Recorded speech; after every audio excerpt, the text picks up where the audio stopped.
Assalamualaikum warahmatullahi wabarakatuh. Shalom, Om Swastiastu, Namo Buddhaya, salam kebajikan. Selamat datang di studio moderasi beragama Kantor Wilayah Kementerian Agama Provinsi Gorontalo. Sahabat religi sekalian, bagaimana kabar Anda pada hari ini? Semoga dalam keadaan sehat-sehat dan senantiasa bersemangat dalam melakukan setiap aktivitas. Dan senang sekali saya Anjarwati hari ini akan membersamai sahabat religi sekalian tentunya dalam podcast inspirasi kita, podcast spesial kita yaitu inspirasi pendidikan. Dan hari ini kita mengangkat tema yang spesial juga yaitu Guru Hebat Indonesia Kuat. Tema ini tentu sangat relevan dengan momentum kita pada hari ini 25 November 2025 yaitu Hari Guru Nasional. Dan di studio kali ini sudah hadir narasumber yang luar biasa, seorang motor penggerak pendidikan agama di Provinsi Gorontalo, siapa lagi kalau bukan Kepala Kantor Wilayah Kementerian Agama Provinsi Gorontalo, Bapak Dr. Haji Kaswasartono SAG MAG. Assalamualaikum Pak Kakanwil. Waalaikumsalam warahmatullahi wabarakatuh. Insya Allah sehat Pak Kakanwil ya. Alhamdulillah sehat walafiat. Alhamdulillah hari ini Pak Kakanwil dapat membersamai kita. Walaupun di tengah-tengah kesibukan sebagai seorang Kakanwil begitu padat, alhamdulillah Pak Kakanwil terima kasih sudah datang di studio moderasi beragama. Harus disiapkan waktunya karena ini menyangkut masalah guru. Siap. Baik Pak, hari ini tanggal 25 November 2025 Hari Guru Nasional. Kira-kira Pak Kakanwil sejarah guru nasional ini seperti apa sih Pak? Iya, terima kasih.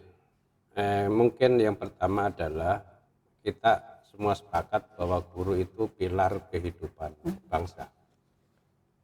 Guru adalah pendidik, guru adalah cahaya, guru adalah motor peradaban dimanapun berada. Oleh karena itu guru menjadi inspirasi bagi pemerintah. Kalau berdasarkan histori itu tidak lepas dari Kongres Guru pertama di Indonesia pada tanggal 24 sampai 25 November tahun 1945 di kota Surakarta. Di sini seorang tokoh misalnya Mr. Swandi menjadi pelopor guru. Itu Kongres Guru yang pertama setelah Indonesia merdeka. Kemudian pada tahun 1994 itu keluarlah Kepres nomor 97, disitulah ditetapkan 25 November sebagai Hari Guru. Hari ini adalah Hari Guru, tentu oleh karena itu keluarga besar baik di pendidikan nasional maupun Kementerian Agama dan seluruh stakeholder yang terkait dengan kependidikan hari ini adalah merayakan Hari Guru Nasional. Iya, baik, iya. Untuk Hari Guru Nasional tahun 2025 ini temanya adalah Guru Hebat Indonesia Kuat. Kira-kira apa sih yang terbetik di benak Bapak terkait tema ini Pak? Iya, di dalam Undang-Undang 45 salah satu poin tujuan negara itu kan mencerdaskan kehidupan bangsa. Tidak mungkin bangsa cerdas kalau tidak ada guru. Jadi filosofi guru sehat, Indonesia kuat. Guru hebat. Karena guru itu adalah pondasi untuk mencerdaskan kehidupan bangsa. Di Kementerian Agama istilah guru itu sangat variatif. Ada disebut dengan muallim, ada disebut dengan ustadz, ada murabbi, ada muzakki, ada mursyid, dan kalau di Kementerian Agama itu posisi guru orang yang mengajarkan ilmu kepada orang lain, baik sifatnya transformasi, tablighu syai' atau dalam rangka pengembangan potensi diri, itu di misalnya ya, di madrasah jelas ada guru. Iya, guru madrasah. Guru madrasah. Di PAI ada guru agama pada sekolah. Di pondok pesantren ada ustadz, ada kiai. Di Bimas Islam ada penyuluh agama, itu juga bisa guru. Pak ya. ada mubalik, ada khotib, orang yang berkhutbah, itu juga guru. Jadi sesungguhnya guru secara luas, tidak sebatas yang di ruang kelas maupun ruang belajar di sekolah maupun di madrasah. Ada madrasah diniyah, Itu guru juga itu Pak juga yang guru, mengajar. ada diniyah ula, wusta, ulia. Jadi posisi guru dalam perspektif Kementerian Agama itu memiliki fungsi membangun intelektual, ada membangun budi pekerti, ada membangun kepribadian dan karakter.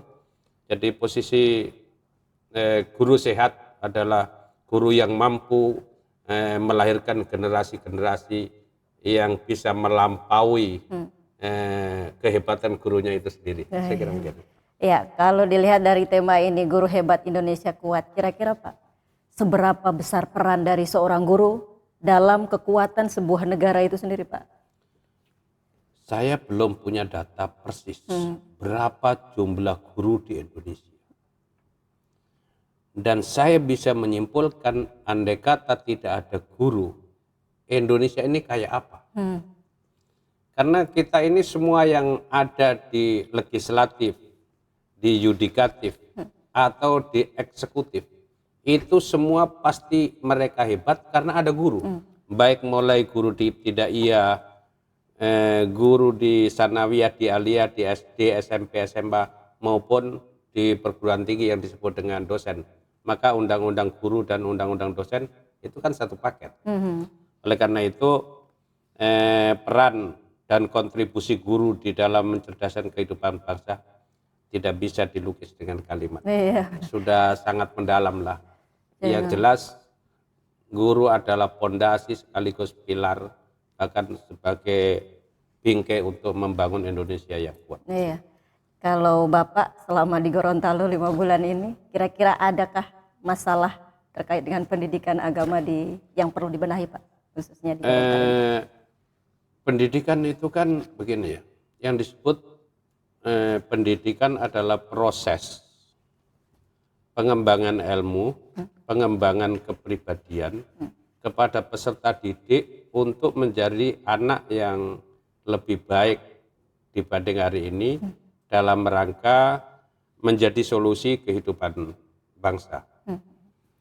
Di Gorontalo tentu kita bersyukurlah, prestasi demi prestasi di madrasah, kemudian jumlah siswa di madrasah, perkembangan jumlah santri di pesantren, dinamika majelis taklim di masyarakat, ini tidak bisa dilepas dari peran dan kontribusi guru.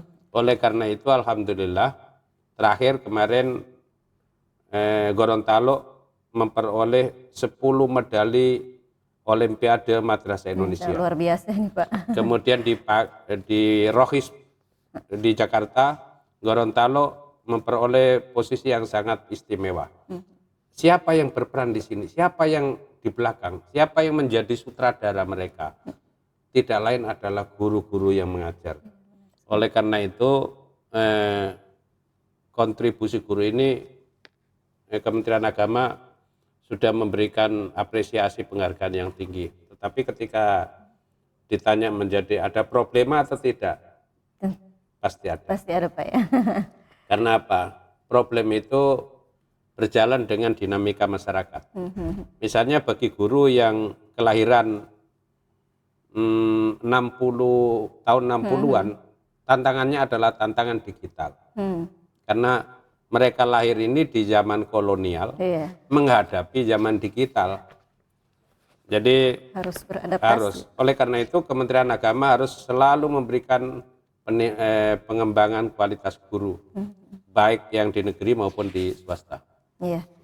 Jadi semua ini guru ini sangat penting ya Pak perannya Pak. Oh pokok, Ya, super sangat pokok penting. substansi. Iya Pak. Kalau kita kaitkan dengan kebijakan Kementerian Agama, Astaprotas Kementerian Agama ini ada 8 ya Pak. Kira-kira ada satu Astaprotasnya itu terkait dengan mewujudkan pendidikan yang unggul, ramah dan terintegrasi. Itu seperti apa Pak?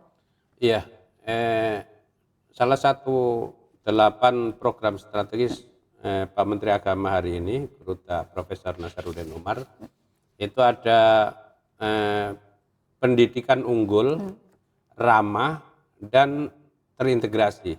Unggul itu pasti satu adalah unggul akademik, yang kedua unggul non akademik, unggul terkait dengan capaian-capaian ke madrasah.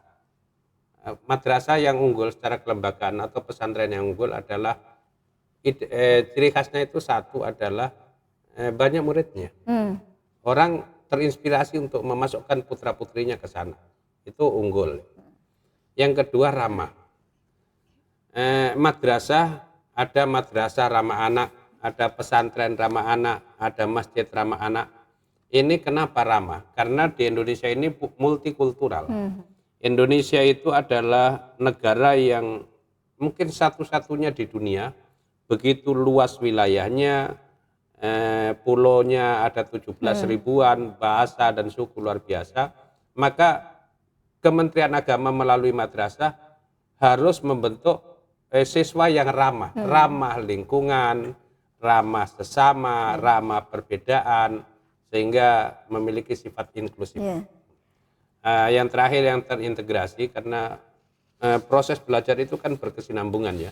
Mudah-mudahan ada program dari ibtidaiyah nyambung ke sanawiyah, nyambung ke aliyah, sehingga ada terus integrasi di mana antara Kemenak, Kanwil, Direktorat, Kementerian Agama dengan operasional di madrasah tidak bisa dipisahkan satu sama lain. Bahkan ada 5 unsur pendidikan itu juga harus menyatu. Yang pertama pendidik, peserta didik, tujuan, kurikulum, dan sarana prasarana itu harus terintegrasi. Tidak, biar hebatnya guru kayak apa kalau nggak ada sarana prasarananya, biar sarana prasarana bagus kalau insentif, gaji, tunjangan kesejahteraan tidak baik.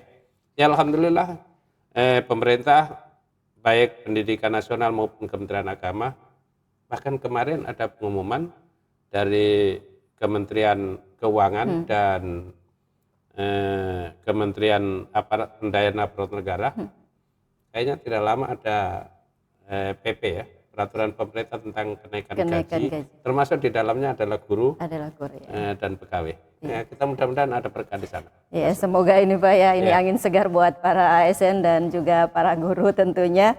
Pak, jadi kalau melihat Astaprotas program ini, apakah kira-kira ini tergantung pada kualitas guru Pak? Kalau tadi kan memang harus berkaitan dengan 5 tadi ya Pak ya? Iya. Kalau khususnya untuk guru. Ada 2 hal yang tidak bisa terpisah kalau terkait dengan pendidikan unggul, yaitu kualitas dan kuantitas. Kualitas bagus akan mendorong kuantitas peserta didik bagus. Peserta didik yang sedikit, peserta didik yang ini juga mempengaruhi psikologi guru. Oleh karena itu misalnya di Gorontalo, MAN 1 Kota Gorontalo, MTSN 1 Gorontalo, dan madrasah-madrasah negeri lainnya, begitu banyak orang tua memasukkan anaknya. Pertanyaannya kenapa banyak? Karena pasti kualitasnya. Jadi kualitas mendorong kuantitas, kuantitas juga terdorong dari kualitas. Sama dengan di pesantren, pesantren besar karena kualitas alumninya bagus. Ini sudah tidak bisa dipisah, terutama terkait dengan peningkatan kualitas dan akses pendidikan. Tadi setelah Pak Kakanil bercerita, Gorontalo ini alhamdulillah sudah banyak prestasi di dunia pendidikan ya Pak, baru-baru meraih penghargaan tingkat nasional. Nah, kira-kira adakah lagi Pak strategi yang lebih lagi untuk lebih meningkatkan ini kualitas pendidikan di Gorontalo? Kita ini kan hidup memang harus selalu berpikir dan analisis ya. Saya itu orang yang tidak pernah berhenti untuk berpikir. Madrasah-madrasah negeri di Gorontalo secara akademik luar biasa. Sekali lagi luar biasa. On the track lah bahasa saya. Tapi keintegrasi dengan program lain ada yang belum tersambung. Misalnya di program Bimas Islam ada MTQ, STQ. Ternyata setelah kemarin STQ nasional di Kendari, peserta dari Gorontalo ini masih sangat minim dari madrasah negeri. Oleh karena itu kami tawarkan dengan LPTQ dalam rangka memperkuat dan mendorong kualitas pendidikan, itu harus ada sinergitas, harus ada integrasi program. Makanya dilahirlah di Gorontalo insya Allah itu ada program pembibitan dan pembobotan peserta MTQ STQ berbasis madrasah negeri. Jadi nanti ada keputusan Kanwil tentang penugasan madrasah ini membina cabang ini, membina cabang ini. Sehingga kalau itu nanti terjadi, ini menjadi gelombang luar biasa, banyaknya bibit-bibit unggul yang lahir dari madrasah. Itu insya Allah lah kita, dan saya yakin semua kepala madrasah dan seluruh stakeholder itu seluruh stakeholder siap. Ya. Mungkin ada pengalaman Bapak di dunia pendidikan, Bapak juga mungkin mantan guru ya, atau pendiri pondok pesantren yang bisa mungkin kita Provinsi Gorontalo untuk bisa mengadopsi jadi rujukan di Provinsi Gorontalo. Jadi secara pribadi memang saya ini lahir dari dunia pendidikan. Saya alumni PGA Negeri Kudus, kemudian melanjutkan ke Fakultas Tarbiyah, S2, S3 juga manajemen pendidikan.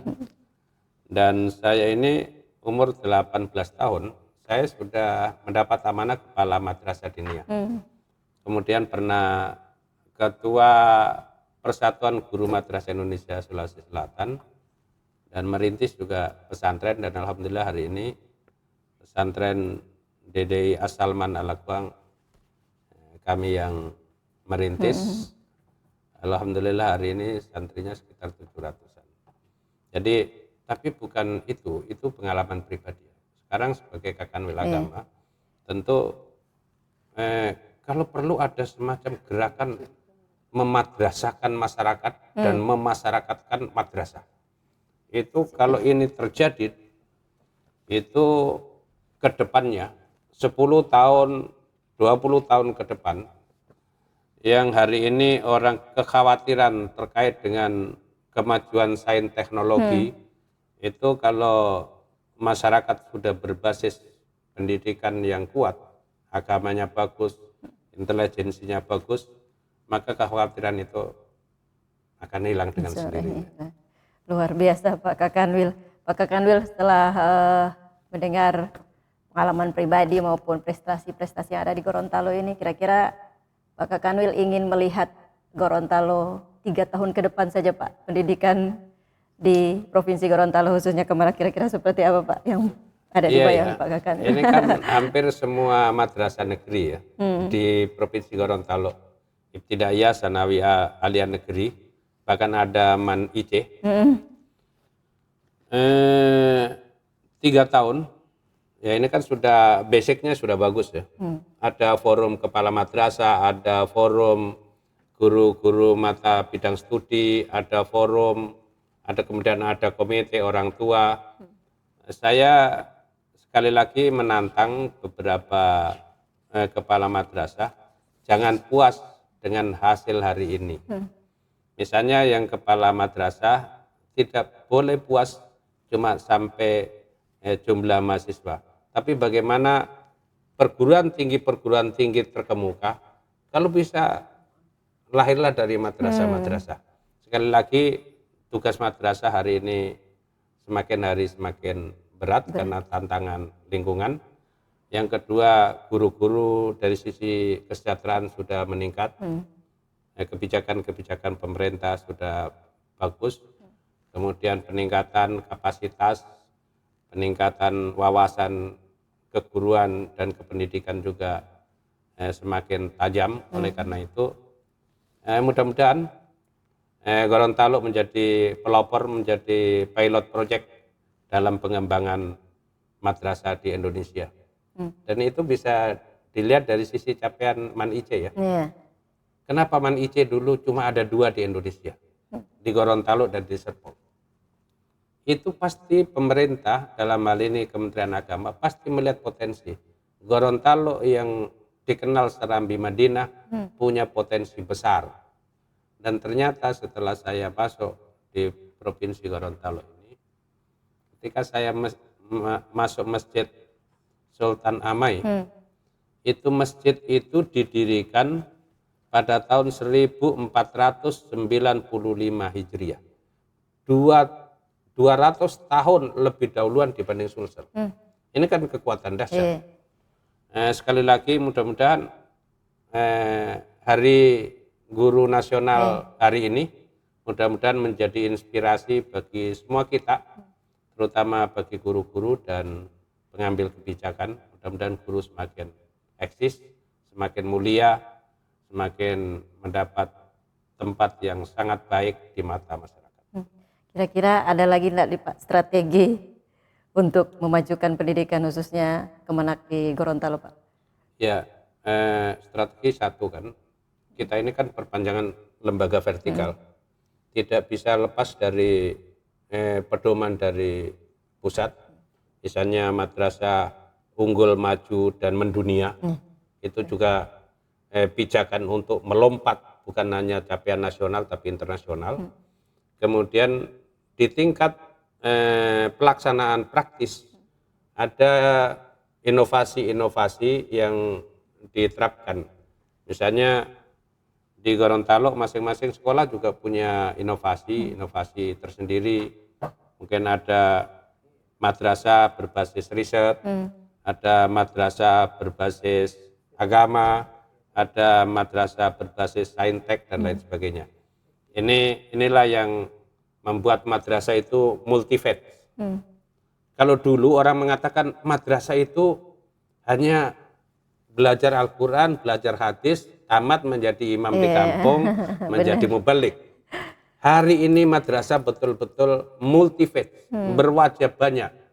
Mau mencari ahli matematika, di madrasah ada. Kemarin juara 1 Oki dari Gorontalo dapat.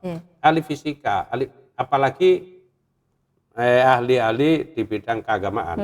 Tentu dengan kurikulum yang ada, 70% umum, 30% agama, ini memperkaya peserta didik untuk tafakuh fiddin.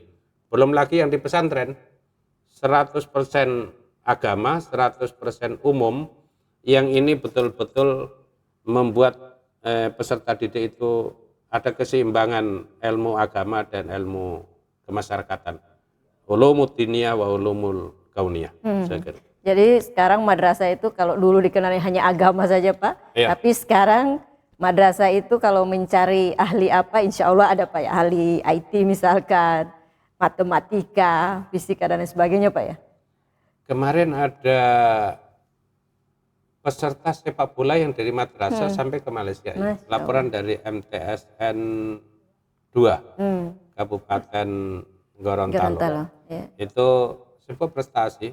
Belum lagi ada yang kemarin ada anak dari MAN ikut lomba menembak. Oh ya, menembak. Itu kan di samping olahraga yang di luar nalar madrasah ternyata ada di madrasah hari ini.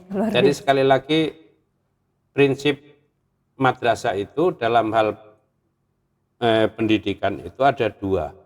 Ada tablighus syai', ada insya'us syai'. Tablighus syai' memindahkan pengetahuan dari guru ke murid. Ini proses mengajar. Ada insya'us syai', pengembangan potensi. Setiap anak itu punya potensi yang beragam, sehingga disinilah diperlukan guru yang memiliki wawasan luas, memiliki metode pembelajaran yang bisa menyesuaikan dengan potensi anak, sekaligus guru yang berorientasi masa depan. Makanya Ali bin Abi Thalib pernah menyampaikan, ajarlah anakmu karena anakmu akan hidup yang berbeda dengan zamanmu. Allimu auladakum li'annahum makhlukuna li ghairi zamanikum. Ajarlah anak-anak kalian sesuai dengan zamannya, karena mereka hidup tidak sesuai zaman kita. Saya kira itu lompatan-lompatan di dunia madrasah dalam rangka merespon perkembangan zaman. Adakah Pak kira-kira perbedaan atau kesenjangan antara madrasah negeri dan madrasah swasta? Saya ini kebetulan lahir dari madrasah swasta. Dan anak-anak saya semua itu hampir sekolahnya di swasta. Yang membedakan swasta dengan negeri itu satu, fasilitas. Yang dua, penganggaran. Fasilitas tentu madrasah negeri lebih baik. Yang kedua terkait dengan penganggaran karena ada DIPA, karena sekolah negeri. Tapi swasta itu punya juga kelebihan. Apa kelebihannya? Pengabdian dan dedikasi. Madrasah swasta itu punya kelebihan dedikasi dan tingkat pengabdian. Kalau niat, saya kira kita nggak bisa melihat. Nah, apakah niatnya ikhlas? Saya yakin dengan semangat ikhlas beramal, guru-guru madrasah siap banting tulang, semuanya demi anak. Itu bisa dilihat.